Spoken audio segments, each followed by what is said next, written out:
आराधना उपासनाओं में भगवान की आराधना उपासना श्रेष्ठ है, और भगवान की आराधना उपासना से भी श्रेष्ठ भगवान के भक्त की आराधना उपासना। ये दासानुदासत्व श्री शत्रुघ्न कुमार जी में है।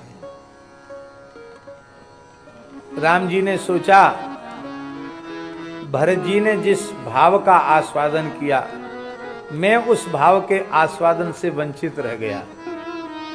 तो 14 वर्ष जिस भरत भाव का आस्वादन किया भरत जी ने, उसी भाव का आस्वादन लंबे समय तक करने के लिए इस कलिकाल में तीर्थराज प्रयाग की धरती पर भरत भाव का आस्वादन करने के लिए जगत गुरु श्री स्वामी रामानंदाचार्य भगवान का अवतरण हुआ।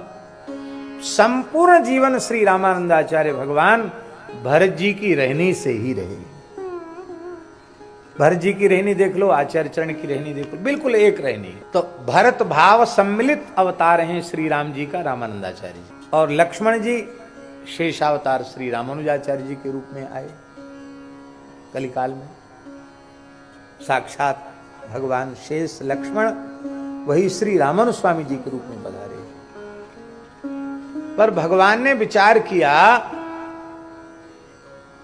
कि हमने तो भरत भाव का आस्वादन कर लिया, और दासों का धर्म क्या है, प्रपत्ति सिद्धांत क्या है, इसको श्री रामानुजाचार्य के रूप में आकर लक्ष्मण जी ने समझा दिया।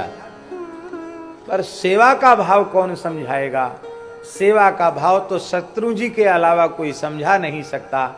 इसलिए श्री शत्रुघ्न कुमार रामानंद संप्रदाय में श्री कृष्णदास पैहारी जी के रूप में प्रकट हुए, जिन्होंने सेवा का स्वरूप समझाया। संप्रदाय की परंपरा में श्री पैहारी कृष्णदास जी को शत्रुघ्नावतार माना जाता है। श्री रामावतार रामानंदाचार्य जी हैं, तो शत्रुघ्न जी के अंशावतार श्री कृष्णदास पैहारी जी। अद्भुत है श्री शत्रुघ्न कुमार। शत्रुघ्न जी का चरित्र सबसे विशिष्ट है। महाराज जी आचार्यों ने गुरु जी कहा है कि धर्म का संपूर्ण स्वरूप राम जी के अवतरण से ही प्रकट होता है। एक बार गुरु जी के मुख से भी हमने सुना कि धर्म का एक एक अंग तो एक एक महापुरुष के द्वारा प्रकट होगा, पर सांगोपांग धर्म को अभिव्यक्त होना है तो वो कैसे होगा? वो भगवान के अवतरण से ही होता है, राम जी के अवतार से ही होता है। धर्म के 4 विभाग किए हैं श्री भूषण टीकाकार ने। वो कहते हैं राम जी के 4 स्वरूपों में अवतरित होने का आशय है, संपूर्ण धर्म 4 रूपों में अभिव्यक्त हुआ।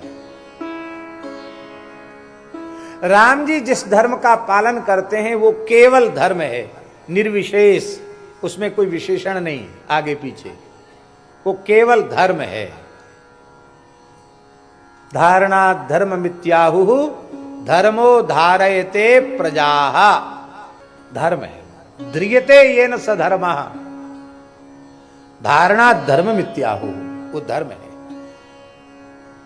सामान्य धर्म हम उसको कहें।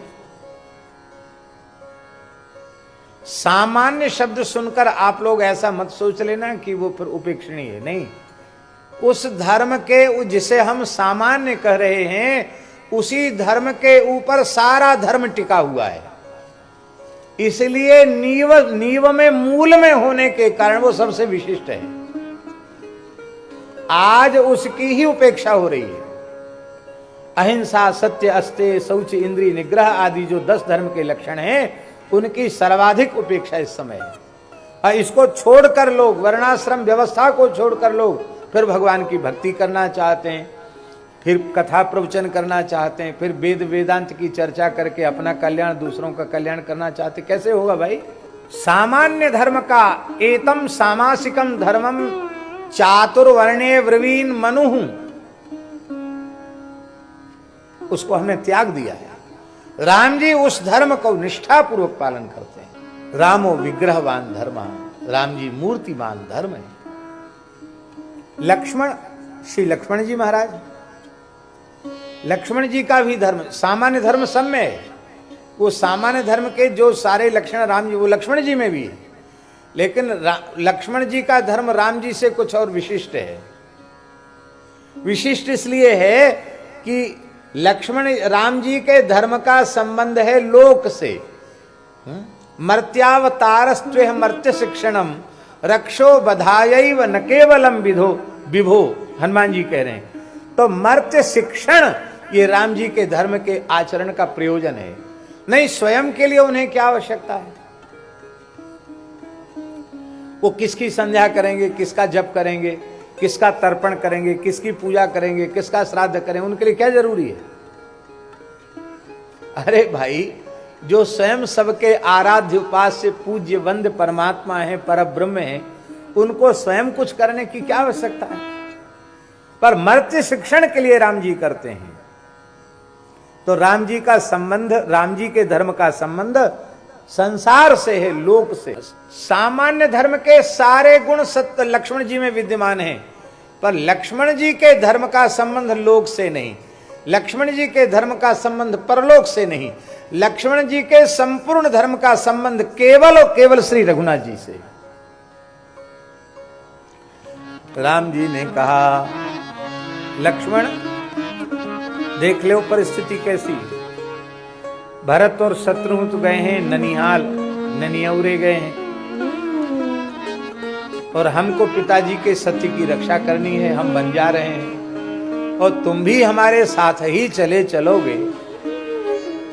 तो जानते हो प्रजा की क्या हालत होगी, प्रजा रोएगी, और जो उपस्थित नहीं है उस पर धर्माचरण का भार नहीं है, भरत शत्रुघ्न पर नहीं है, मैं भी चला जाऊंगा मेरे ऊपर भी नहीं है, पर तुमको करना चाहिए, तुम्हें यहां रहकर धर्म का पालन करना चाहिए।